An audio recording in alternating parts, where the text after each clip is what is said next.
Hello, everyone. Welcome in. My name's Laura. Today is the day I'm going to tell the story, the positive, uplifting story that it really, the very beginning of the story is going to start when I was about 8 years old or younger, and but the majority of the story is takes place over a month of Sundays.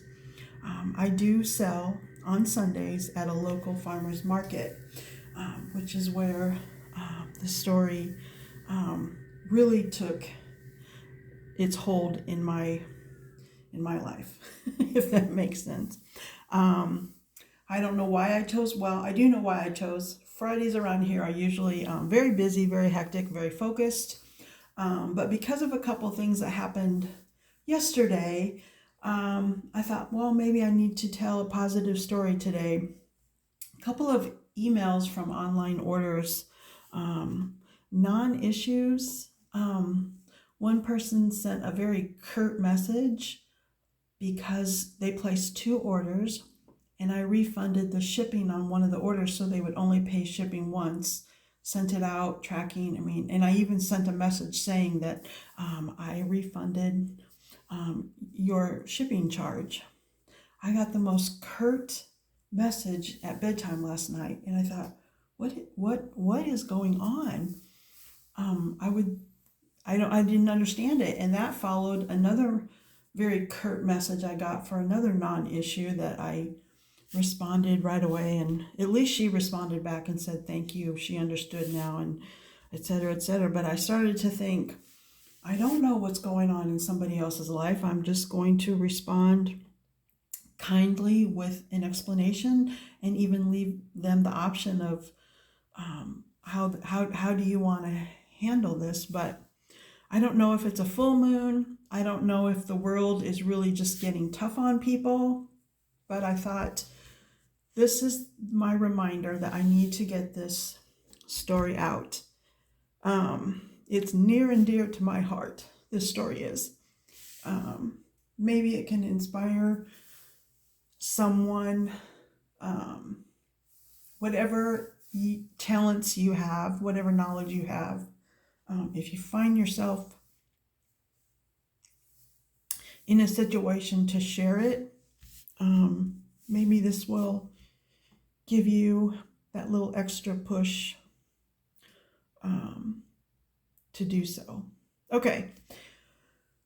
When I was very young, one of my earliest memories of making things, I think it probably was first, second, maybe third grade. Art day was on Friday, and I loved art day. One day we were given this huge piece of paper. I'd never seen a piece of paper so big, and a bottle of glue and yarn scraps. And we were, I'm sure, told, to make a picture with yarn and glue. So I got to work, and I quickly learned that circles looked better than squares. So I decided on a clown face, and I used as many circles and triangles as I could. And the colors, I can see the colors in my mind: bright orange, fluorescent pink, yellow, green, blue, like those 70s colors. Even, and I was so excited to do that. Now Saturday was we always went to my grandmother's house, the grandmother that would let me play in her jewelry box. And I do not recall how I got the supplies, but somehow I had myself armed with big paper, glue, and bright colored yarn. And I went to grandma's house and I just got to work making. I know I made more than one. I really don't remember how many pictures I made, but that was really my earliest memory of me conceptualizing something, and then I do it repeatedly, even though there was never going to be two exactly the same. And then let's kind of fast forward to my senior year in high school. It was time to decide on a college major, and I chose fashion designer. It was so boring. I think if I would have stayed with it, maybe it would have gotten more interesting. But my very first instructor was just going through the history of every fashion thing. I didn't pay attention. It was just so boring. I did not stay with it. Had I known, had even one person said, did you know you could go to school to be a silversmith, or you can go to school to be a professional jewelry designer or maker? Would that have made a difference? I don't know. I'm happy with where I'm at now, just being self-taught, making jewelry, bending metal, repurposing, upcycling things. I mean, I'm very content, but I'll never know.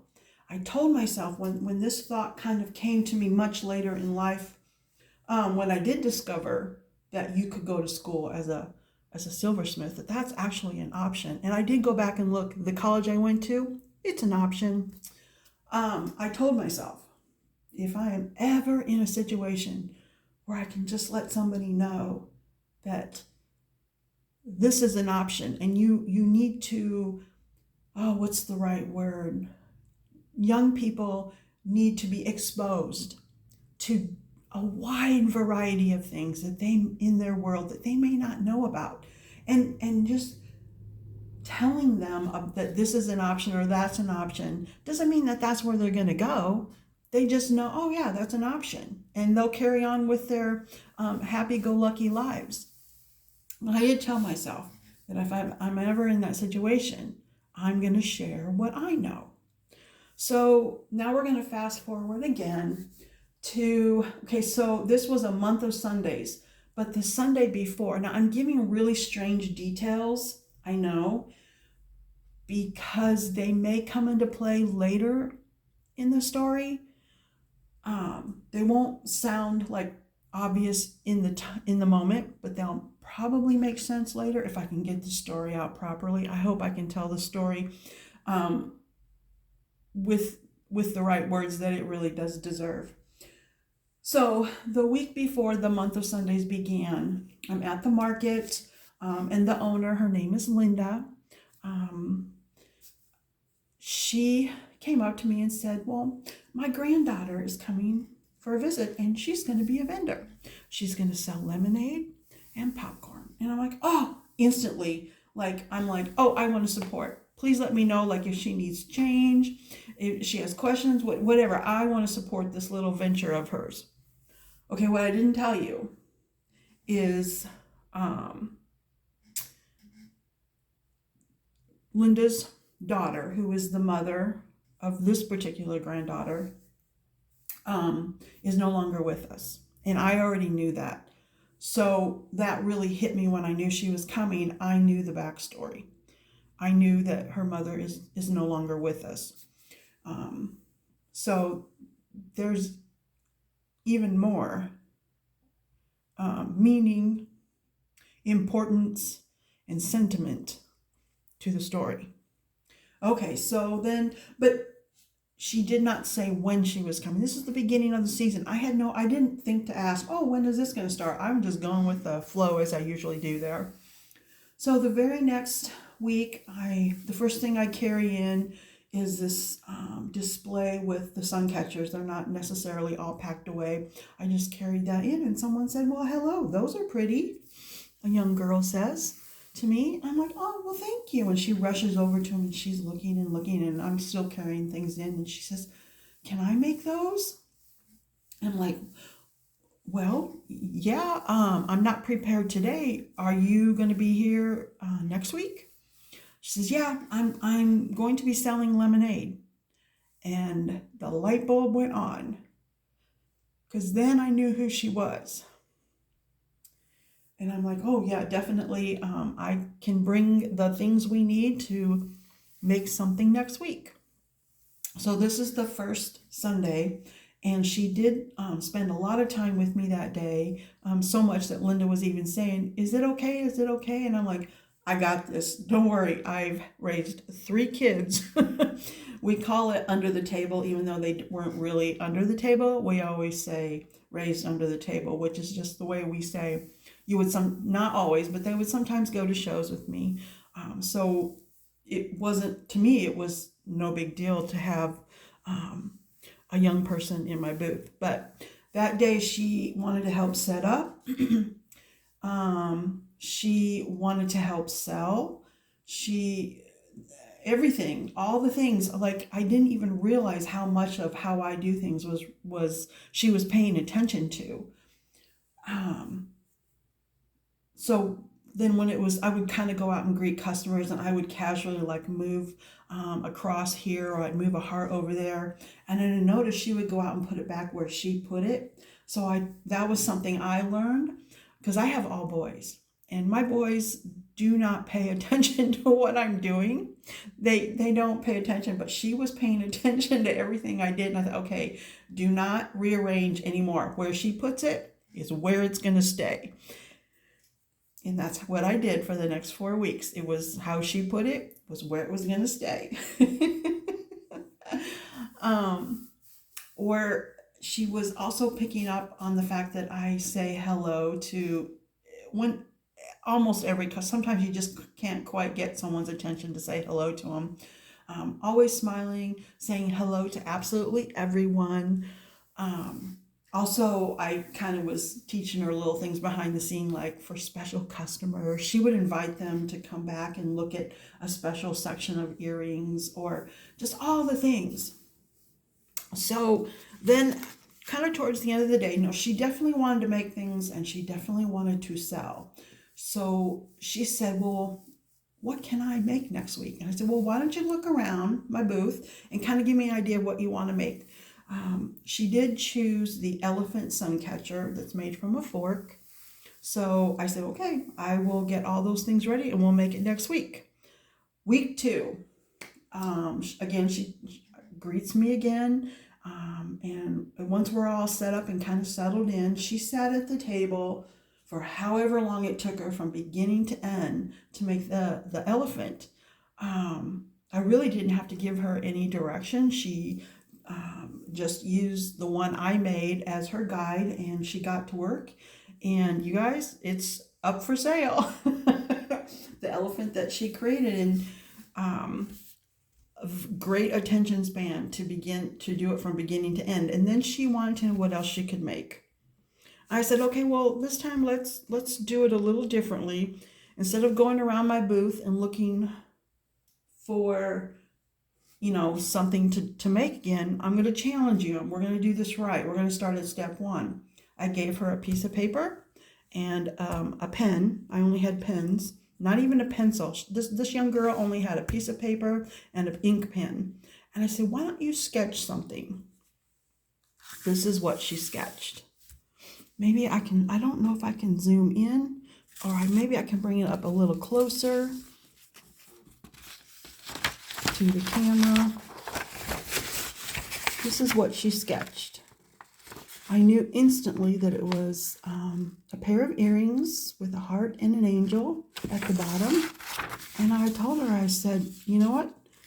That is very possible and very doable. I have almost everything we need. I'll have to order a part, and we got to hope that it arrives in time. This is all part of, design, make, sell. You need to design, you need to get those parts in, you need to measure, get good parts.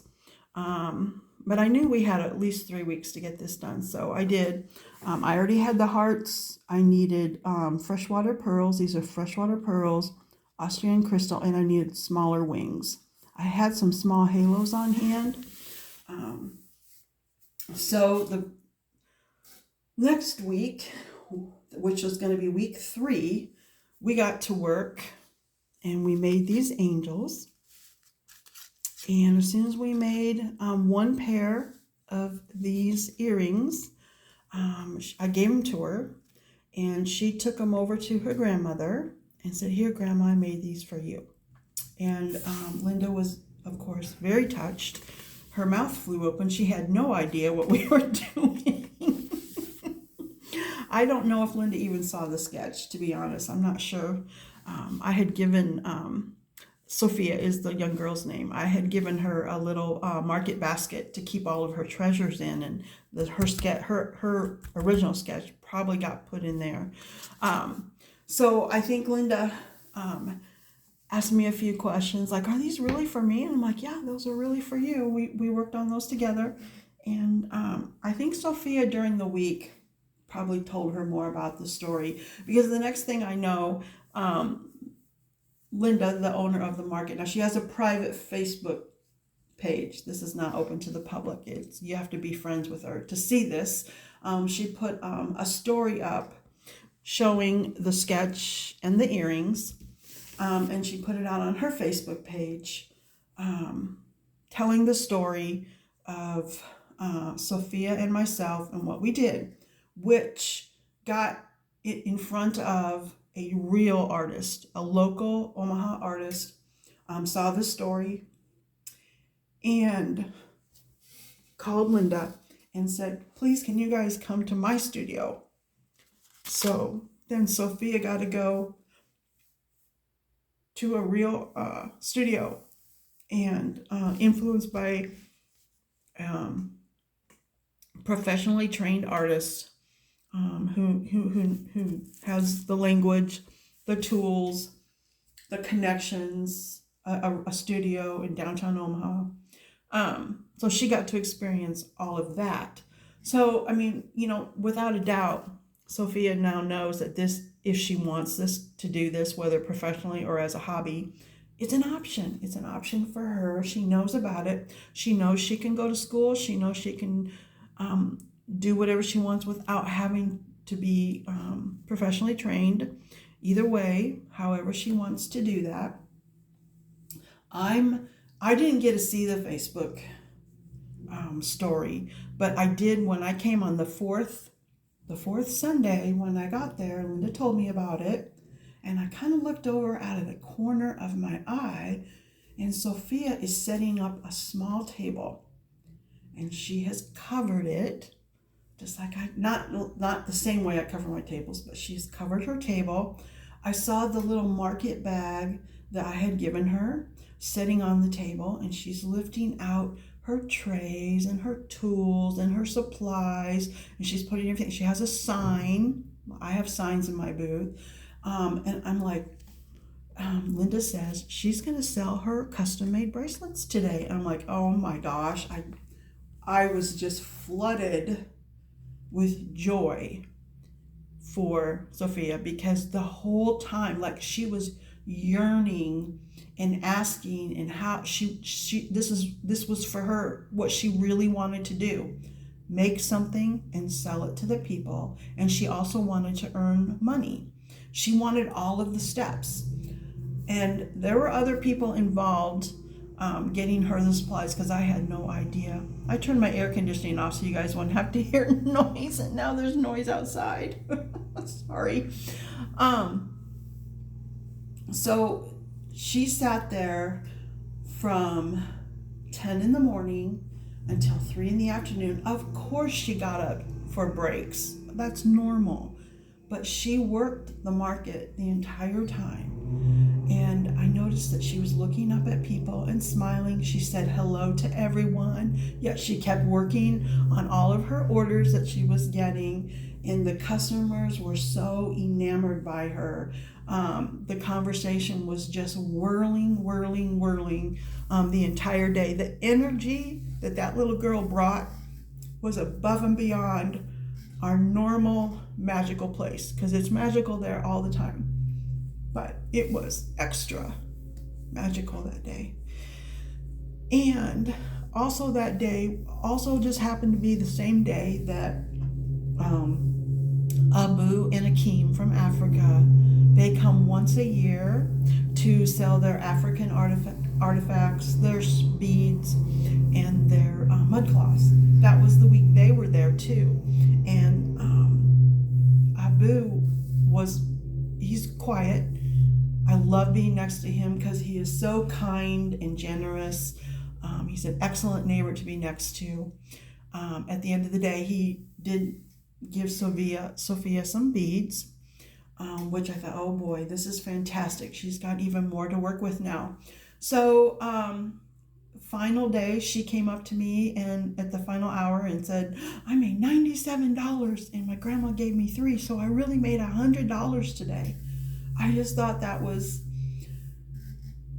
amazing, absolutely amazing, that this young girl in 4 weeks went from probably never selling anything. I don't think so, because I'm sure she would have told me, all the way up to having her own little table, and really being a professional. So she told me, she goes, I'm going to be a vendor next year. And I overheard Linda saying that it'll be more than a month of Sundays next year at next year's market. So although I may not sit here again this year, my understanding is I will have a neighbor. She would be to the north of me, just to the north of me, next year. And I cannot wait to see what she's working on. I can't wait to see what I'm allowed to help her with, maybe acquire more materials or designs. We can maybe get the laptop out and I can show her a little bit more about how to source things online. Anyway, thank you for listening to this story. It does come from a place in me that, when you ask to be able to help someone, if that person ever crosses your path, and then the person does cross your path, and it's made so obvious that this is this is the person you're supposed to encourage. It's a beautiful thing. It's a beautiful thing. Very positive, very uplifting, and it's maybe people out in the world, I don't know what you're going through. I don't know, maybe you're just having a bad day.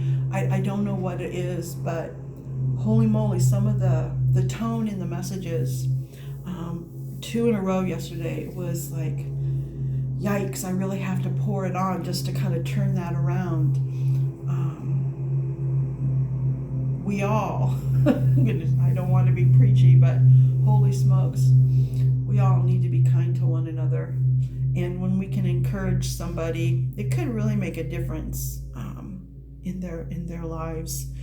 So I got through this story much quicker than I thought it was going to take. I thought maybe I should not put in absolutely every detail. I might lose some people, but anyway, thank you for letting me tell this. Maybe it will inspire someone to have it present on your mind. Like, this is one thing I raised my children with, was, if you think you're going to be possibly in a tough situation, these are school years, you go to school, let's just throw this example out. This was how I taught my children. Know in advance how you're going to handle a possible situation. That way you won't be caught off guard, and it's much more likely you'll handle it the way you want to. Like, my example to them was, if you have a friend who's about to go do something that you know is wrong, and they ask you to join in, have a one-liner memorized that you're comfortable with. I can't tell them what to say, because then that's not their, I wanted them to make the decision in advance.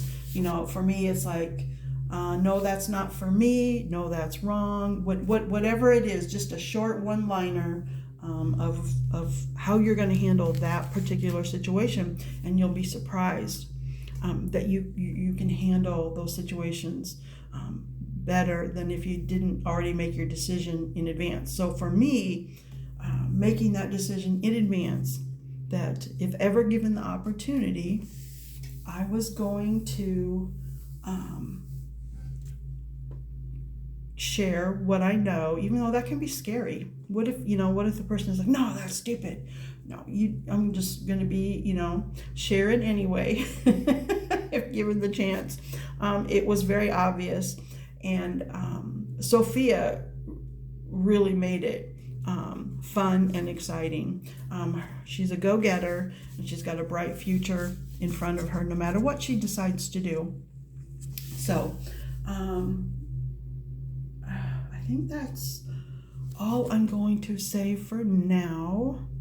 I don't want to turn this video into anything else. So any other updates I have, I'll just do those somewhere else. So thank you for watching. I hope you found this inspiring or positive or just an uplift to your day if you needed it. I love you all very much. Until next time, bye for now.